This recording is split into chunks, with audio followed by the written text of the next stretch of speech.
everybody, and welcome to Friday, December 3rd. For today, we are breaking down our final Hunger Games project. Woo! Let's do it. Okay, for today, do now, you had your dialectical journal. Quill, if you were done with your dialectical journals, like my scholars are, reminder, this is what a dialectical journal is, the quotes, and what you thought was thought-promoting. It's in Google Classroom under the Hunger Games. Okay, that's our do now. Today is evens, missing assignments, map testing next week, permission slips, they're due Friday today, so make sure you give them to me. Then we had our final project, and we did a Hunger Games board game, so we had some fun with that. For my 3-4 class, I talked a little bit about symbolism with you guys, because we hadn't touched on it quite yet, since you guys had study hall.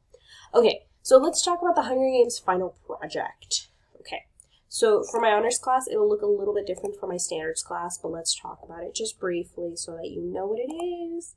Okay, so the directions are, you are going to... You're going to select one character from the Hunger Games. Peeta, Haymitch, Rue. Please make it a character that's not Katniss. I want a little bit more diversity with these projects. You're going to list their attributes. You're going to analyze the character. You're going to explain why you chose your quotes. So let's zoom in just a little bit. So for example, you're going to type the character's name. It could be Katniss, Rue, anybody. You're going to give me a base of their physical description. What does this character look like? What does it say in the novel? What is their personality? What do they want most? What do they dislike the most? Then you're going to provide an image here. Either you create or find on Google what their nickname is. So for Prim, a nickname could be Little Duck. Katniss often calls her Little Duck.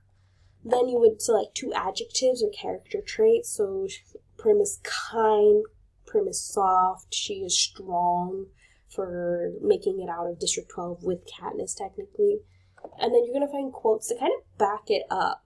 So one quote that I would choose for Prim being strong is the fact that she sells cheese with from her goat lady. So that would be a quote that I provide there. Okay.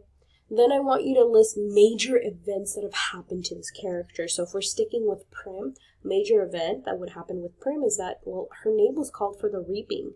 And I would type out that event and what happened, maybe even a quote. Okay.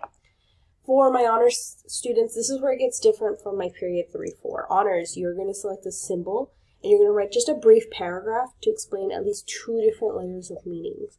For a new symbol, you would give that character. So Prim is often associated, for example, with the primrose flower that she's named after. Katniss names it quite a bit. A new symbol I would give Prim is her goat, Lady, or a little duck.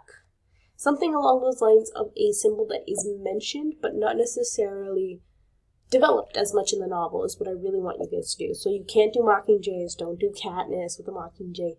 Find new inspiration for the characters. So I would create a little goat to symbolize Prim, how she is soft, but she is resilient, how the fruit of her labors is still productive. She can still survive, even though she is softer than Katniss. These are the different meanings I want you to get into, okay? And we will work on this in class. For my 3-4, you will have to list 2 forms of conflict, internal, external conflict. Please review the internal, external conflict work we've done or the video on it, and you guys can get a little bit more meaning for it, okay? All right, that is all we're doing today on Friday, working on that Hunger Games final project.